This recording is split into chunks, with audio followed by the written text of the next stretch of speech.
So you mentioned about the cosmic qualities and how quantum life also connects to these cosmic qualities. Now, what do you mean by that? You also mentioned the word Deva souls. So can you throw light upon these cosmic qualities and also Deva souls? Yeah, okay. So now a lot of people say that what is the need for including the gods and goddesses into a spiritual path? And also, how is it different from religion? Because that's what. So before the cosmos was formed, the God was there in the shapeless form, but he still existed. We call that Nirakar. Okay. But when that Nirakar desired to create the cosmos of form, he himself was not enough. That one entity cannot create this whole cosmos which has so much variety.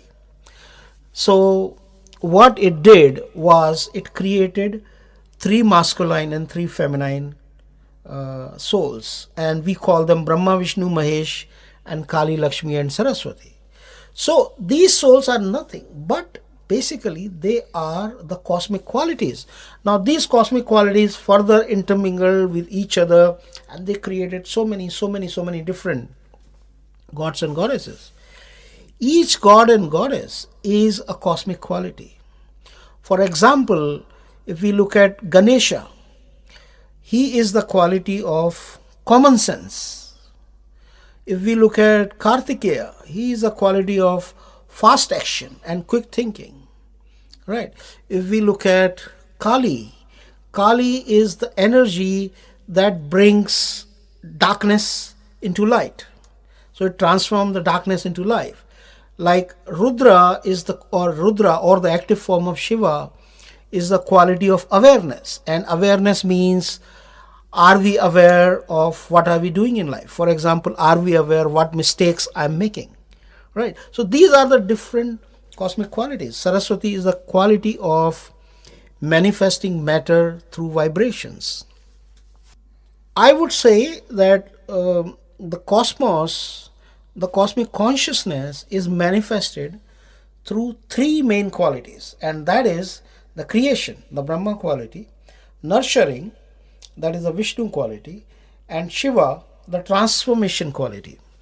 So, what is the meaning of Deva soul?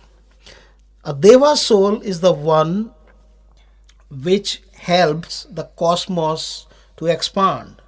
Now, it is clear beyond doubt. In Kali Yuga, the whole thinking was that cosmos is very vast, but it is fixed. Even the science believed into that. Even Einstein used to say that cosmos is very vast, interconnected, but it is fixed. Even the Buddha said the same thing, that cosmos is interconnected, but the final sum is zero. Nothing is happening. There is no evolution. Okay, but 50 years back, in 60s, it was proven beyond doubt that cosmos is expanding. It is not only expanding, but it is also accelerating. So when cosmos is accelerating, these three qualities of creation, nurturing, and transformation or awareness, these three qualities are also constantly expanding. So Deva souls are the one who are contributing to the expansion of these three qualities.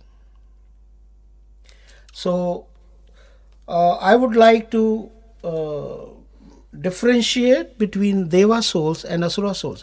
Okay, let me clarify one thing. The paths we have had during Kali Yuga, they were the path of saints, of the path of the sages. Quanto life is not the path of saints. And let me describe what is the difference between both. The path of sages basically emphasizes two things. First is you live in your inner contentment, your inner happiness. Do not desire anything outside. Disconnect yourself from the world. Play as little as possible in the world. Be happy and content because you are feeling peaceful and blissful from inside. And it also teaches you different kind of morals, how you should live in society, what you should do, what you should not do. In fact, the path of sages mostly tells you what not to do. For example, don't try to earn too much money, live in a hut, don't go into a palace, and like that. So it is So minimalism. it is minimalism. All the path of sages is the minimalism, and quantum life is not that. It is not minimalism. It says the cosmos is vast and this world has so much beauty to offer you, and you relish and you enjoy it, and take responsibility, take big responsibility.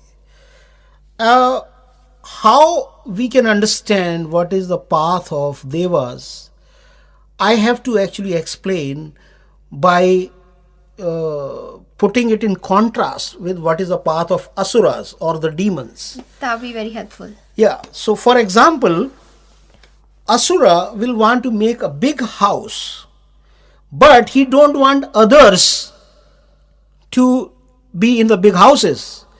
He wants to be in a very big house, and others' houses he want like much smaller than himself. Why? Because he is actually not deriving happiness from the luxury of the house. His basically his drive is coming from that he is bigger than others. So it's a Comparison. comparison. It is a comparison. It is the ego that drives Asura to a big house. Just imagine what happens to someone. I mean, he has a very big house, but everybody else also has a very big house. Asura is not happy about it. Okay. Deva, on the other hand, would want to live in a big luxury house, but he will also want, truly from his heart, that everybody else should also enjoy that luxury. And whenever the time comes, he will help everyone.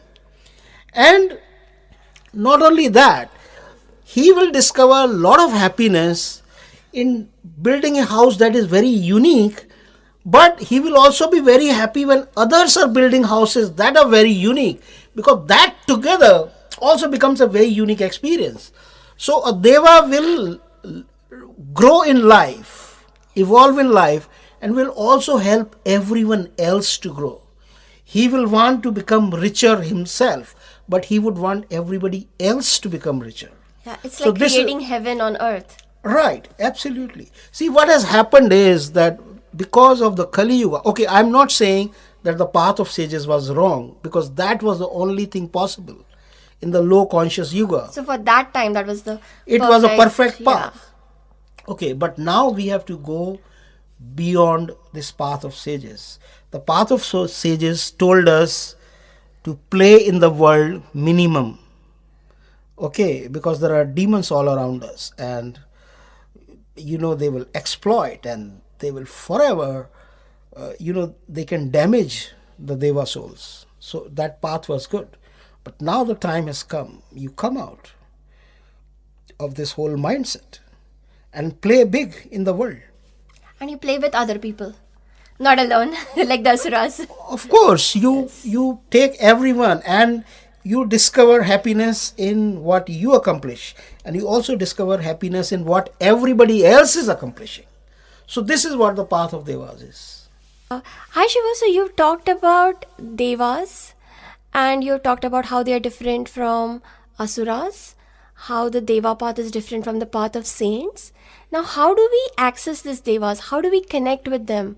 How do we partner with them? Can you tell us? Yeah, so in Vedic age, we were actually living with devas. If you see in the Vedic hymns, various devas were invoked through mantras, and they would come and partner humans, and they would help them live an empowered life. Now, if you see, there are so many temples of gods and goddesses everywhere in India, in every street. But we have to really look into the reality. All the gods, goddesses were there, but still India became a slave. For 1,000 years, India remained a slave. Why? Is it that gods and goddesses, they did not want to help India? Of course, that is not true. Something happened that disconnected us from gods and goddesses. And what happened, basically, I had already described in the earlier part of this interview. In Kali Yuga, we started to build huge subconscious. And that subconscious disconnected us from gods and goddesses. So you can worship anyone, but if you are carrying this huge subconscious, you cannot connect with that person, with that god or goddess. For example, let's say somebody is worshipping Lord Hanuman. Now, what is the quality of Hanuman? He has immense power with extreme humility. Now, just imagine a person who is misusing his power, and he is also worshipping Hanuman. He is not humble. He is very arrogant about his power, and he is every day he is reciting the Hanuman Chalisa, doing all the Mangalvar, Vrat, and everything. You think Hanuman is going to be happy with him? Maybe he wants to connect to him, but he cannot, because those vibrations are totally different. So While yes. Hanuman vibrations are the vibrations of humility, the person who is trying to connect to Hanuman is carrying the gross vibrations of ego, of domination, of manipulation. Right? So these two vibrations cannot match. So unless we have this huge subconscious, it is not possible to connect with gods and goddesses.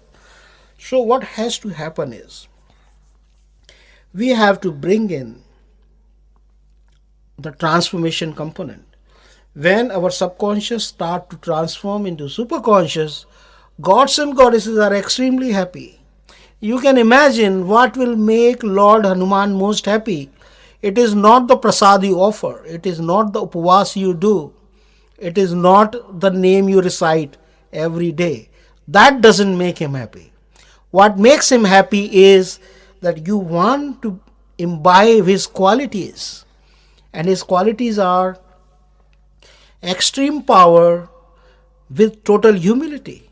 If you start to become like that, even a little like that, he will bless you with everything. That's when he is going to connect to you. So that is the path of invocation we practice in Quanto Life. We invoke gods and goddesses by connecting to their superconscious qualities and by transforming our subconscious that is hidden inside. So that's when that observation also comes in. Right. So that is where the Quanto observation practice is so important, because this whole subconscious is transformed into superconscious through the practice of observation. That is why, even though it is a path, there is so much of the invocation of gods and goddesses included, we still call it Quanto Life. Also, we love the name Quanto Life because this path is not just for Hindus but for everyone across the world. So that's why this name has come, which is more universal. Even though it has a lot of foundation in the understanding of gods and goddesses, but still I feel the name Quanto Life is a very appropriate one for this.